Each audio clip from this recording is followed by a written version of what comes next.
Hello guys, Oscar here, and welcome to my very first Minecraft video. It's also my very first YouTube video, so hopefully this goes really well. I've been doing a lot of preparation, as you can see. We have the grand old path of Redstone. So this is a Redstone tutorial. Welcome. It should be great. As you can see, I worked very hard on this design. So incredibly hard that I ended up breaking it, which means it's very hard.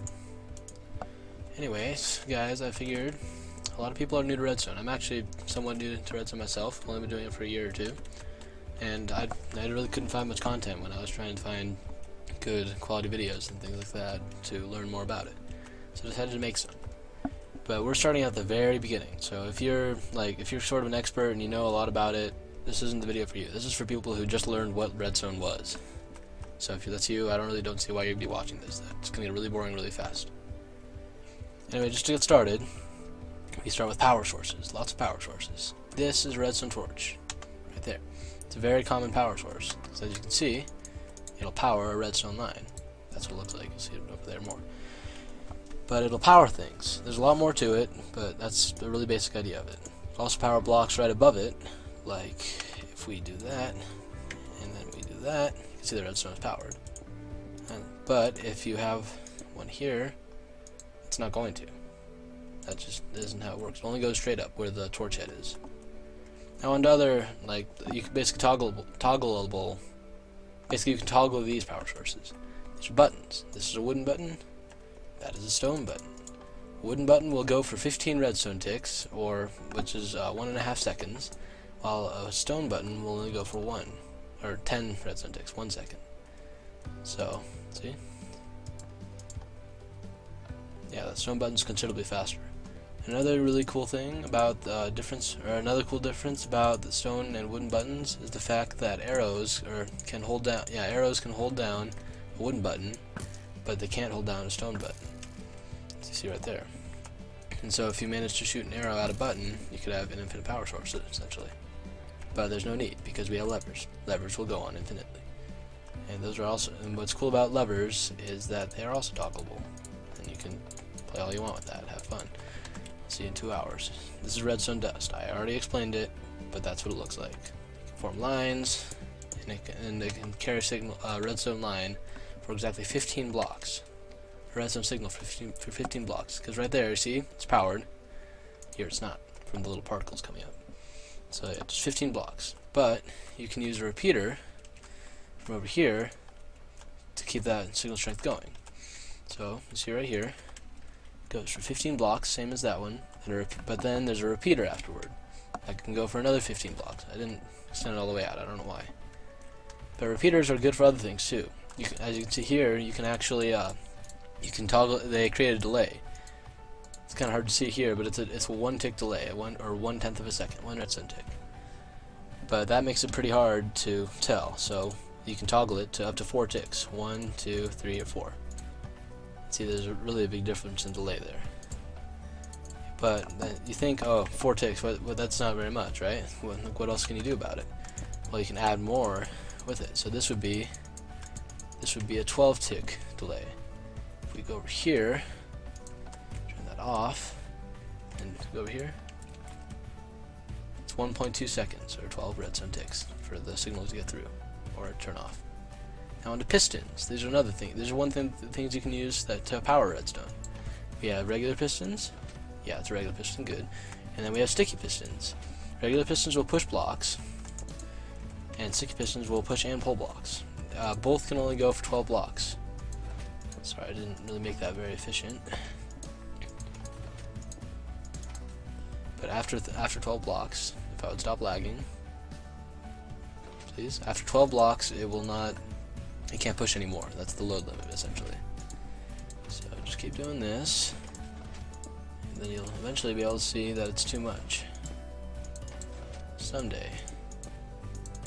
Right here. That should be 12 blocks. 1, 2, 3, 4, 5.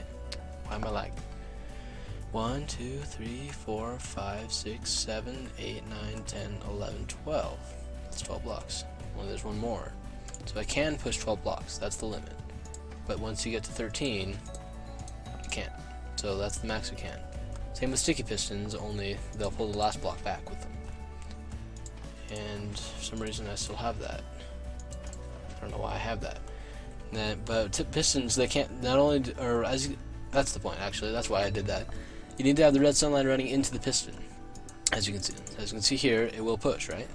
Or you can have it onto a block, which would quote-unquote hard power it, because a redstone line running into a block, or if it's on top of it, it will hard power it. Now you can get like repeater outputs and stuff. That will so a repeater will go along there, but that's a little more advanced. That's another tutorial that hasn't come out yet. But if it's it's by a hard power block, it will power, as you can see. But if it's not by a hard power block, or if it's not, like if the redstone line's not pointed at it, it won't power it. You can do this all day. It's not going to do anything. Have fun with that. That's a sticky piston. It's just to show the difference. That's a sticky piston. That is a regular piston.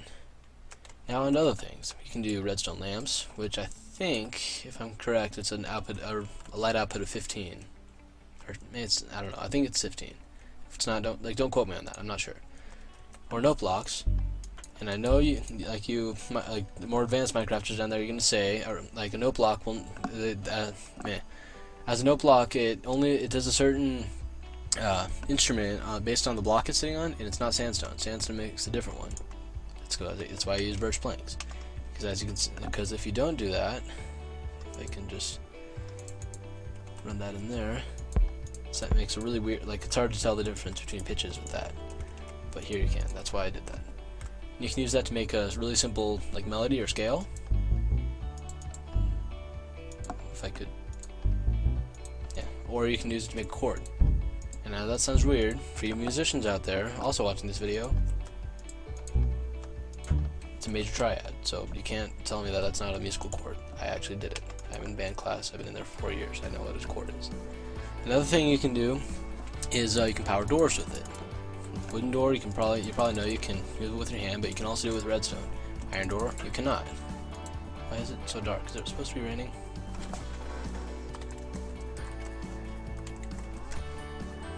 Please? Don't want. Yeah. Okay. So yeah, it was supposedly raining, but this is a desert.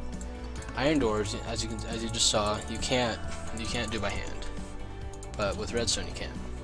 Same with trapdoors.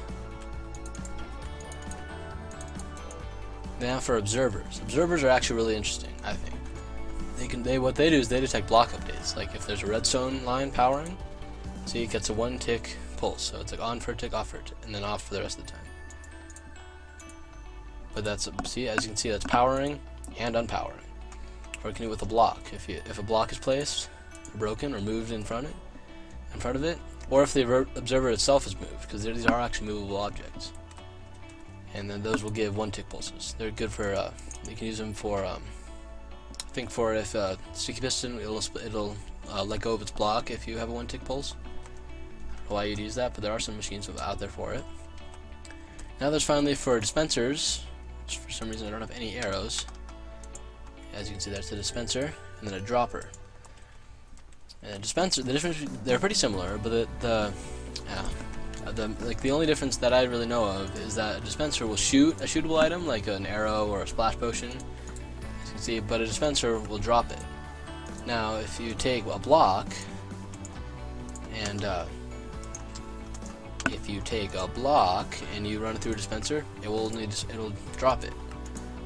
But if you take if you take a dropper, it'll also just drop it, like I dropped those arrows, as you can see. So the only really difference between the two is that a dispenser will actually shoot something if it can be shot, and a dropper will always drop it. But if it can't be shot, it's going to be dropped with the dropper, or dispenser, I mean. And there we have it. That's our basic, very basic redstone tutorial. Like there's a whole nother world that I haven't even discovered yet, but there's so much more to learn. But anyways, thanks for watching. I hope you enjoyed it. Please leave any comments, like it, dislike it. I don't care what you do, as long as you do it. Because I really use the feedback with, like from your comments and stuff, to see how I did in the video. So if you're watching this and you have something strong to say about something that I'm doing wrong or something I'm doing right, just feel free to leave it down there. I'd really appreciate it. Thanks, guys. This has been Oscar. Goodbye. I'll see you all later.